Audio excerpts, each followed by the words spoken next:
للشباب بهاد البلاد نكتب هاد الرسالة حيت ضاق بينا الحال والحال حالتو حالة من اللي خلقنا وحنا صابرين والصبر صبر رسالة كنقولو غتحلى وما زايدة غير في الرسالة شابين القنات كنغزو فيهم بتقالة بالدروكا والهش كنحاربو البطالة ما كنخدمو ما كنردمو حياتنا ماشينا الزبالة كيف القاري كيف الأمي كلشي في الشبكة الخبالة حرفتلي كيفاش نخدم حيت ما عنديش رجالة رجعنا اللورة تكالة ولادو هما الوالة إذا باغي تدمر ضرب بيك وبالة ولا تباع تركة خوتك صورة بوقت سالة مسكينة الحكومة حرفانة من باب الفوق ما كاينش الراحة حيت حنا دمالة يا نشوفو لنا شي حل يا نوضو شي قربالة قبل ما يفوت الفوت أما هادي غير رسالة هادي رسالة مكتوبة من دموع الفقراء اللي جايين دمي حروف خارجة من القلب معنى باليش بالحرب حيت انا مغني تفوني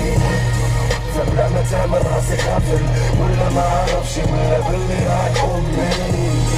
الهضر عليك يا بنادم انت وهداك والاخر ولا بغيتو تسالي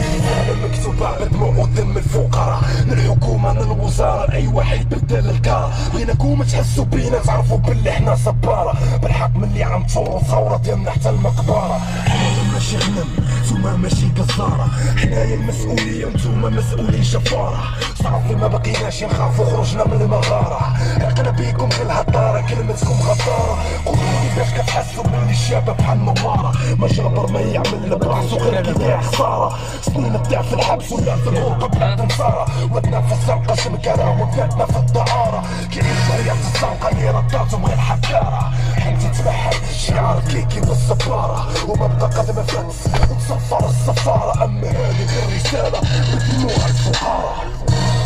هذه رسالة مكتوبة بدموع الفقراء اللي جايين دمي حروف خارجة من القلب معنى باليش بالحرب حيت أنا مغني